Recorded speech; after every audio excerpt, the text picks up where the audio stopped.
Subscribe करे ली जा। एहू कथा के एक बार जरूर सुनब जा। बहुत सुंदर कथा छोड़ा तनी एक गुरु बहिना, बहुत सुंदर, एकदम ध्यान से देखे के बा कि समय से पहले भाग से ज्यादा कुछ मिले वाला नहीं खे। जौन हमनी के तकदीर में लिखल बा ओके मिटावे वाला केहू नहीं खे। तो चली बड़ा बढ़िया एगो ये अपना भाग्य के रेखा के बारे में बड़ा सुंदर कथा कहतनी कि जौन हमनी के किस्मत में ब्रह्मा जी लिख देले बानी ओके केहू डाले वाला नहीं खे। तो चलिए गुरु बहिना कथा की ओर चलल जा। देखी एगो गांव में एक गुरु बहिना एगो राजा रहले। एगो राजा रहले एक गुरु बहिना, बहुत बड़े राजा रहले। हाथी घोड़ा बंगला खेत बाड़ी बहुत ज्यादा रहे गुरु बहिना। पहले के जमाना में कांचित गांव में कहीं बहुत दूर दूर पर कहीं एगो राजा रहत रहले। हाँ, पहले के लोग तो ऐसे ही खैला बिना मरत रहले। हाँ, अब के जमाना में गुरु बहिना सब अपना के राजा बा। जे दू पैसा कमाता उ सोचता कि हमहू अपना के रोजे बनी। केहू के घरी घमंड, केहू के घरी शान कम नहीं खे गुरु बहिना। आदमी कहता कि केहू से हम कम बानी। ऐसे ही पहले के जमाना में एगो राजा रहले गुरु बहिना। पहले के राजा के लोग कदर करत रहल ह केरी ही गांव में बड़ा बढ़िया एगो राजा साहेब बानी, बड़ा इज्जत करत रहला लोग। नौकर चाकर सामने खटिया पर बैठी नाही, राजा के सामने नीचे बैठी ओकर हुकुम के पालन करत रहल ह। अब उ जमाना कहाँ बा। एक गुरु बहिना राजा रहले, बहुत बड़े राजा रहले। राजा रानी दोनों जना रहल लो। अपना घर में एगो चमार के नौकर रखले रहल लो। चमार के नौकर रखले रहल लो ये गुरु बहिना। देखी संजोग के बाद कि चमार और उनकर पत्नी राजे के घर में उनकर जौन औरत रहली वो अपन झाड़ू बर्तन खाना दाना के व्यवस्था करस, और जौन उनकर पति रहलन अपन बाहर के काम करस। करते करते जब कुछ समय बीतल गुरु बहिना त राजा के एगो लड़की पैदा भइली। राजा के एगो लड़की पैदा भइली। बड़ा धूमधाम से राजा छठियार सोहर मंगल करौले। आ एक महीना के बाद एक गुरु बहिना जौन उनकरा घर में चमार रहले, उनकरा औरत के तन से एगो बेटा पैदा भइले। बेटा पैदा भइले एक गुरु बहिना। नौकर के जौन लागल तो अपना पत्नी के सेवा सत्कार कैले राजा के घर से। दोनों जना खुशी खुशी रहे लागल लो गुरु बहिना। जौन चमार रहले उनकर औरत तनी छुट्टी पर हो गई, अपना घरे रहे लगली। आ रानी के भी लड़की रहली, रानी आपन देखे लगली और हरजन के औरत आपन देखे लगली। कुछ समय जब बीतल बा गुरु बहिना, ता जब कुछ दिन जब बीतल तो देखी जौन उनकरा घर के जौन चमार नौकर रहले वो बेचारा मेहनत मजदूरी में लागल बड़े। राजा साहेब एक दिन गुरु बहिना कौनो सामान के अपना घोड़ा पर बैठ के सवार भइले। कहले कि चली। राजा के कामे रहे, एने ओने घूमले गुरु बहिना। चल देहले राजा। जात जात जब कुछ दूर जाता रहे तब देखा तरे कि शंकर भगवान या पार्वती अपना दूसरा भेष में होने से चलल बालो ए गुरु बहिना। राजा साहेब देख के झुक के प्रणाम कैले बने कि बाबा प्रणाम, मैया प्रणाम। ओइजा से आगे बढ़ी गई बने। पार्वती मैया कहले बड़ी कि ए भोला जी रउरा तो धरती पर आ गई नी। अब तो रउरा अपना चर्चा में अभांग धतुर में मगन रहब, लेकिन हमरो के जिए खाए खातिर कोनो उपाय करे के पड़ी धरती पे। कहले कि का करबू। आते जितना अपना के रउरा महान बनी उतना हमहू अपना के महान बनी। हमहू ए पीपर के पेड़ की हैं बैठ जतनी। आ जितना हमारा गुरु भैया गुरु बहिना लोग आपके हैं जाई लो, सबकर हम रेखा के भाग्य देखब, हाथ के रेखा देखब। केकरा किस्मत में का लिखल बा, के अमीर होई के गरीब होई, केकर केकरा से शादी होई, सबकर जन्म कुंडली बनाए। कहले कि ठीक बा। पार्वती मैया बैठ के गुरु बहिना पीपर के पेड़ तर आजे भी आवे ओकर भाग्य रेखा देखे लगली। ओने से जब राजा लौटा तरे त देखो तरे कि बड़ा भीड़ लागल बा, बड़ा भीड़ लागल बा। कहले कि का बात बा, बड़ा एजा भीड़ बा। आ तो सब अपना बेटा बेटी के जन्म कुंडली दिखावता, अपन भाग्य रेखा दिखावता। कहले राजा साहब कि चलो तनी हमहू दिखाने कि हमरा लड़की के कहाँ शादी होई आ कैसे होई। गईले राजा साहब कहले कि माँ तनी हमरो भाभी देख दे तू, तनी हमरो रेखा देख दे तू, तनी हमरा बेटी के जन्म कुंडली देख दे तू कि हमरा बेटी की शादी कहाँ लिखल बा। पार्वती मैया एक गुरु बहिना देखली त देवी देवता की बात कहो खाली ना जाला, ऐसे कि सब रचल उहे के संसार बा, सब दिहल है मनुष्य के तन बा उहे सबके दिहल। तो वहाँ के कोनो है बाड़ी निकली त गलत ना निकली। एक गुरु बहिना जब राजा साहब अपना लड़की के जन्म कुंडली दिखौले, पार्वती मैया कहली कि ये राजा साहब तहरा लड़की के शादी जवन तहरा घर में नौकर बा, जवन चमार तहरा घर में नौकर बा, ओही के लड़का से तोहरा लड़की के शादी होई। राजा साहब एकदम खिसिया गईले गुरु बहिना, आग बबूला हो गईले। कहले कि हाँ इहे तू भाभी देखतरू, इहे तू जन्म कुंडली देखतरू, ई कबो ऐसन हो सकेला कि राजा के लड़की से हो नौकर के लड़का से शादी होई।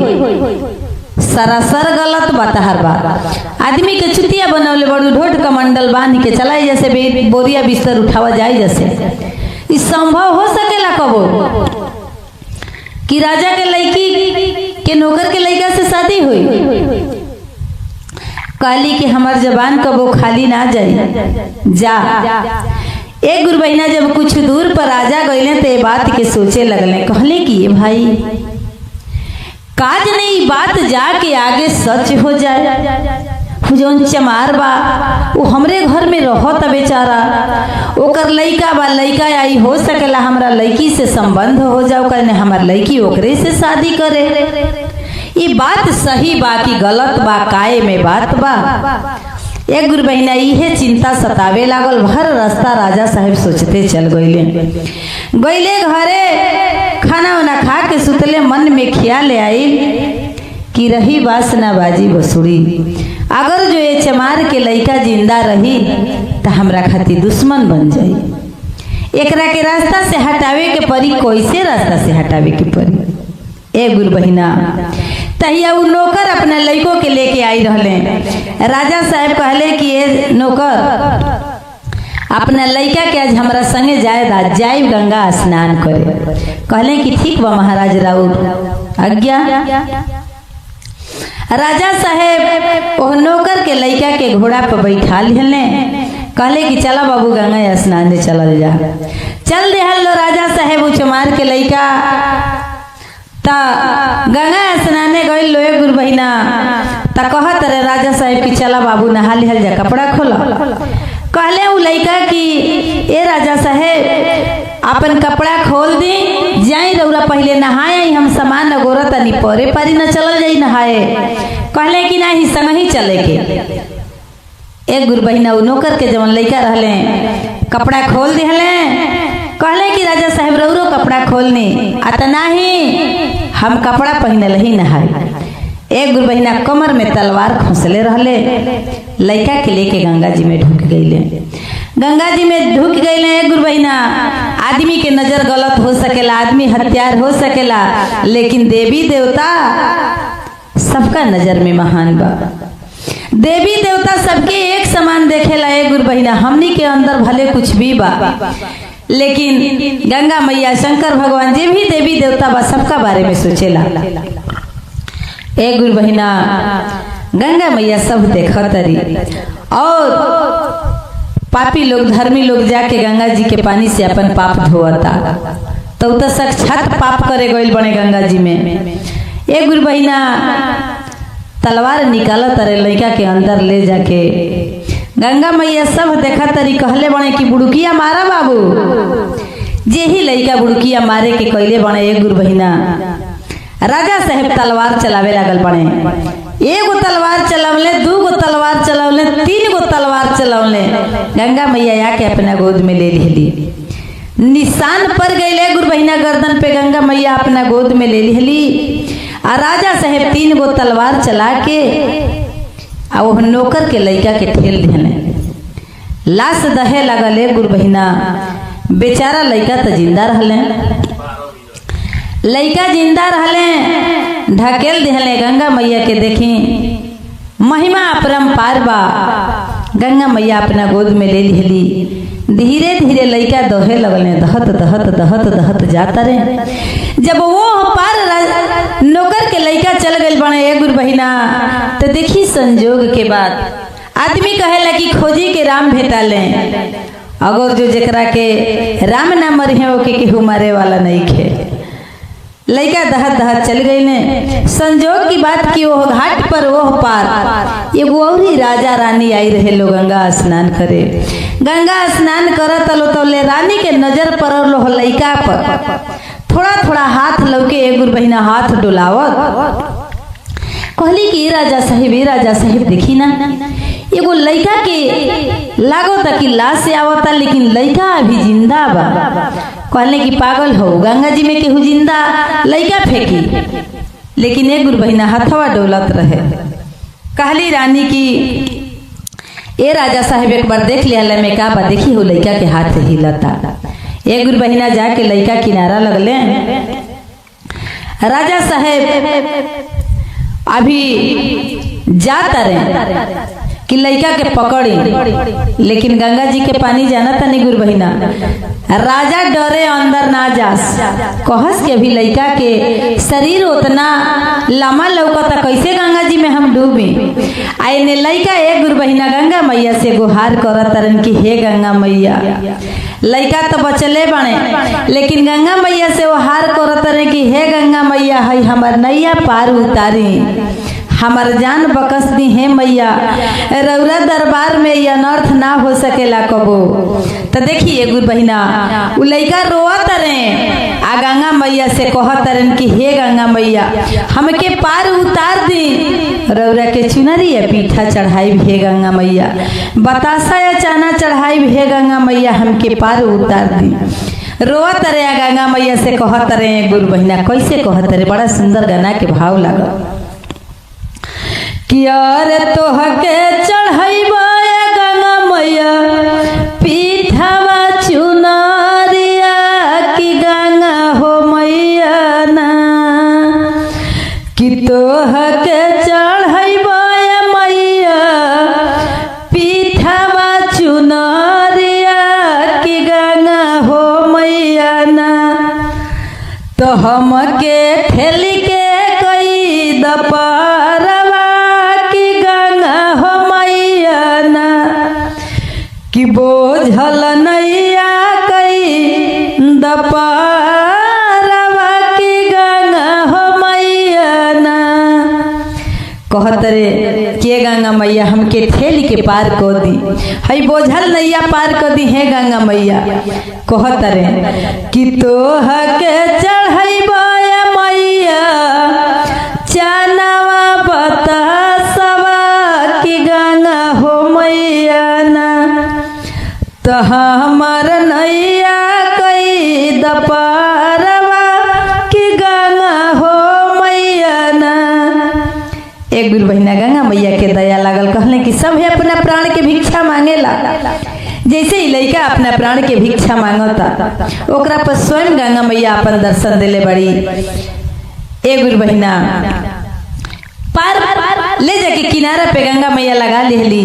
उ राजा साहेब पुरानी लइका के ले लिहल लो, पूछे लागल लो मैं कहानी। एक गुरु बहिना उ नौकर के लइका पूरा कहानी बतौले, लेकिन अपन जाति पाति ना बतौले। जाति पाति ना उ लोग पूछल लो ना उ बतौले। वहाँ लोग के तो मतलब रहे कि हमनी के कुछ ना रहे, बाजी के नाम बुता गए गो गंगा मैया हमनी के लइका दे दिहली। एक गुरु बहिना लेके जब आ घरे गइल लो तब रानी कहतरी ओह लइका से किए बाबू कौना कारण तू गंगा जी में दही के अइल ह कैसन नी दर्दी तोहर माई बाप बाकी तहके गंगा जी में फेंक दिहल ह ए गुरु बहिना कहतरी उ रानी साहेब लइका से कि के तोहरे माई ए बाबू के तोहरे बाबू जी अरे के आ तोहरे बाबू जी हो आ कवन नीरदैया तोहके फेंकेले राम ए बेटा हो कवन नीरदैया गंगा जी में फेंकेले राम। लइका कहतर ने गुरु बहिना क्या रे नाही हमारे माई ए गंगा मैया नाही हमारे बाबूजी अरे नाही हमारे बाबूजी हो राजा नीरदैया जनवा मारले हो ए मैया हो राजा नीरदैया गंगा जी में फेंकेले हो कहत रहे कि ना हमर माई फेंकले बड़ी ना हमर बाबू फेंकले बड़े ई राजा साहेब ले के हमरा के आ गंगा जी में फेंक देले बड़े। एक गुरु बहिना उ राजा रानी बढ़िया से लइका के लिखावे पढ़ावे लागल लो पोसे पाले लागल लो बड़ा सुंदर स्कूल में नाम लिखवावल लो बहुत सुंदर से पढ़ावे लिखावे लागल लो। गुरु बहिना जी माई जवन एगो लइका के जितना प्यार दुलार देले उतना वो नौकर के लइका के वो रानी और राजा प्यार देले वालो। ये गुरु बहिना बेचारा पढ़ लिख के जब 10-12 पास कैले गुरु बहिना कहीं शहर में नाम लिखाए शहर में नाम लिखाई लइका पढ़ लिख के उन्हीं से गुरु बहिना डॉक्टर बन के होइले। राजा के रानी के छाती एकदम दुना हो गई कि हमनी के पढ़ावल लिखावल लइका आज कामयाब हो गए। एक गुरु बहिना संजोग के बात की एगो पंडित जी एह राजा के घरे भिक्षा मांगत अइले कहले कि ए राजा साहेब अरे अभी आज ले अपने लड़की के शादी ब्याह ना कैल कहले कि ना हो शादी ब्याह ना कोईनी कहीं लड़का जानकारी में होखे तो बताओ। कहले कि एगो लड़का तबा लेकिन गंगा ओह पर बा राजा के लड़का है डॉक्टर बन के आइल बा बड़ा धन संपत्ति बा। देखिए गुरु बहिना बागी के रेखा के हु मिटावे वाला नहीं खे। कहले कि ठीक बा तो बातचीत कर का करे के ब्याह शादी होई। पंडित जी गईले वो राजा के लइका जवन नौकर के पोसले रहले उनकरा से बातचीत भइल। उ राजा कहले कि ठीक बा काहे ना लड़की अच्छा होई तो ब्याह कइल जाई। रजू साहेब गईले देखियो के ब्याह तय भइले। गुरु बहिना ओह चमारे के लइका से ओह राजा के लड़की के शादी भइल बड़ा धूमधाम से शादी भइल। राजा के घर में उ लड़की गईली। इन्हें जब राजा साहेब ब्याह कर लिहले सूचित से एक दिन जब जात रहे तो वही रास्ता में पार्वती मैया कहली कि काहे राजा साहेब लड़की के शादी हो गई। आ तो हाँ तू तो कहत रहलू कि यही चमार के लड़का से तहरा लड़की के शादी होई देखलू है ना कितना धूमधाम से हमरा लड़की के शादी भइल है। पार्वती मैया कहली कि हाँ हम तो देखनी है कि बड़ा धूमधाम से शादी भइल है लेकिन वो लड़कवा के तू देखला है कि कौन उ लड़का है कौना लड़का से तू अपना लड़की के शादी कैले बड़ा। कहले राजा साहब कि हम बिना देखले कैनी हम। कहले कि ठीक बा जाओ लड़कवा के गर्दन पर देखी ह कि उ कौन लड़का ह जब तू 3 गो तलवार चलौला आज लो लड़का के गर्दन पर निशानी बा वही चमार के लड़का से तू अपना लड़की के शादी कैले बड़ा जाके ओकर गर्दन पर देख। ए गुरु बहिना इतनी बात जब राजा साहब सुनले बने एकदम दिमाग उनका टन आ गइल बा। कहले कि कैसे हो सकेला। काली पार्वती मैया की कलेवा लेके लड़की के जाई ह आ देखी है कि लड़का के है। एक गुरु बहिना राजा साहब के अब जौन कलेवा 2 दिन पहले ले जाए के रहे, बाद ले जाए के रहे, कहला कि रहा 2 दिन पहले ही लेके चली। राजा साहब के खबर भेजवाले, कहले कि आवत तनी कलेवा लेके गईले। राजा साहब के तब बेचैनी ले रहे कि जल्दी हम देखी कि कौन लड़का है। ओकरी बाद एक गुरु बहिना राजा साहब कहले कि समधी भाई बैठी, हमार लड़का अभी काल ही आई है छुट्टी पर, आज छुट्टी नहीं है। राजा साहब रुक गईले। जब दामाद आइले कहले कि अरे पिताजी खाना वाना खा ली, नहा ली, अभी ये बेरा ले सुतले बानी। राजा साहब के तो उहे बात खटखट रहे। आउ जौन नौकर के लड़का रहले तो खूब बढ़िया से चिन्हत रहले कि राजा साहब है हमरा के लेके वही। एक गुरु बहिना राजा साहब कहले के बाबू चला हमके पानी भरा, हम नहाए, लेकिन एजा ना नहाए, ऐसे कि हम घरे दुआरे ना नहानी, हमके कहीं मैदाना में ले चला, बारी बगीचा में जहाँ कॉल होखे तहाँ। कहले नौकर के लड़का की ठीक बचल। कुछ दूर गई एगो बगीचा में एगो शंकर भगवान के मंदिर रहे, वही एगो कल रहे, वही कहले कि ठीक बा पानी भर तनी नहाला। कहले राजा साहब कि ए दामाद बबुआ, हमरा गांव के नियम ह कि दामाद पहले नहाला लो तो ससुर लोग पीठ मलेला लो। कहले कि चली जब रौरा गांव के नियम है तो हम ही आगे नहा ले, तनी रौरा पीठ हमर मोल दे। जब वो नौकर के लड़का नहाए लगले एक गुरु बहिना, आ राजा साहब जब पीठ मले चलले तो निसनिया गिनस 1 2 3 1 2 3।